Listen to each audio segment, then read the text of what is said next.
मैं सिर्फ नलवा की राजनीति नहीं करने आया, मैं हरियाणा की और ये जो गरीब समाज है इनकी दशा और दशा बदलने के लिए आया हूँ। कांग्रेस पार्टी से टिकट मांग रहे थे, नहीं मिली, क्या कारण थे? कौन लोग जो कटवाने वाले जो नलवा में आपको काटना चाहते थे?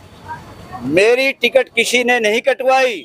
मेरी टिकट जो बाप बेटे ने जो दुकान बना रखी है, पार्टी नहीं दुकान हो गई है, उन्होंने मेरे को पक्का, और मेरे को टिकट कटने का कोई धोखा नहीं है। मुझे धोखा ये है, इन लोगों ने बोला था दागी बागी और चोर तेरे भारी को टिकट नहीं देंगे। इन्होंने जो पार्टी का जो सत्यानाश किया और जो हवा है ना कांग्रेस की, वो गुब्बारे वाली हवा, गुब्बारे वाली, वो थोड़ी सी फुस हो निकलेगी। आप देखना, कांग्रेस 14 पार्टी पे सिमट रही और बीजेपी 4 पे। 5 तारीख को 8 तारीख को आने वाली देख लेना, इनेलो की सरकार बनी और नलवाल का सबसे पहला रिजल्ट आएगा। 25,000 से ऊपर हम ये सीट जीतने जा रहे हैं। बीएसपी पार्टी अति पिछड़ों की, दलितों की आवाज उठाती है, क्या आपसे उम्मीद कर सकते हैं कि इनकी आवाज आप बने रहोगे?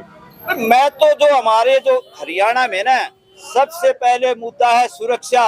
हम जीवित रहेंगे तो शिक्षा पाएंगे, शिक्षित बनेंगे तो आगे बढ़ेंगे। ये जो मोदी बोलता है ना, मेरी माता बहनों देश तरक्की कर रहा है, अगले भाषण में बोलता है मेरी माता बहनों मैं 81 करोड़ लोगों को फ्री में राशन दे। अरे गपोड़ सट, देश तरक्की कर रहा है, फ्री में राशन देने की क्या जरूरत है? यह झूठा जुमलेबाज जादूगर, यह जो बहुरूपिया है, हम लोगों को भड़का रहा। भला मैं दिल्ली हूँ, भला मैं चाय बेहतर है, ये जनता के मुद्दे नहीं है। जनता का मुद्दा शिक्षा, रोजगार, बिजली, सड़क, पानी, चिकित्सा।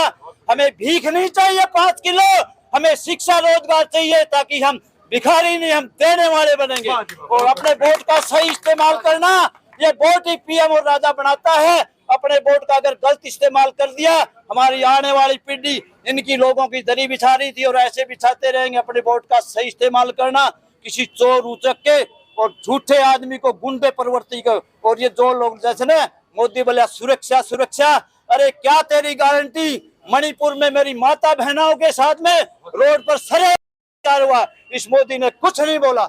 हमारी बहन बेटियां खिलाड़ियों के वर्षभूषण जैसा गुंडा, उसने गलत काम किया। मैं जंतर मंतर पे हम बैठे 2 महीने मैंने लाठियां खाई, हमें न्याय नहीं मिला।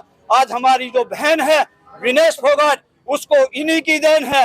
इन्होंने हमारे देश के बहन विनेश फोगाट के साथ नहीं, हमारे देश और हमारे खिलाड़ियों के साथ विश्वासघात किया है। ये माफी के लायक नहीं है। और कोरोना कांड में ये जो मोदी कहता था झूठी शान के लिए बगैर परीक्षण कराए इसने 2-2 डोज हमारे भाइयों को लगा दी, और उसका नतीजा ये है कि हमारे 22-22 साल के मेरे देश के नौजवान हार्ट अटैक से मर रहे हैं। 30-35 साल के लोगों की नसें फट रही हैं। इसने हमारे स्वास्थ्य के साथ इतना बड़ा खिलवाड़ किया है, ये माफी के लायक नहीं है। मैं मोदी को कहता हूँ, ये तेली जाति मुद्दा नहीं है भाई, जनता का असली मुद्दा है शिक्षा, रोजगार, बिजली, पानी, वो हमें दो। और मैं आपको कहता हूँ अधिकार मांगने से नहीं मिलते, छीनने पड़ेंगे। 1975 में इंदिरा गांधी कहती थी मैं इंदिरा, मैं कांग्रेस, मैं हिंदुस्तान। हमारे लोकनायक जयप्रकाश नेता और रामनारायण लोहिया ने नारा दिया था, बिहार यूपी से चले थे, बोला इंदिरा गांधी सियासन खाली करो, जनता आ रही है। मैं इस हरियाणा की सरकार बीजेपी और इसी की सगी बहन कांग्रेस से कह रहा हूँ, अरे गुंडे नेताओं, हरियाणा का सियासन खाली करो, हरियाणा की जनता आ रही है।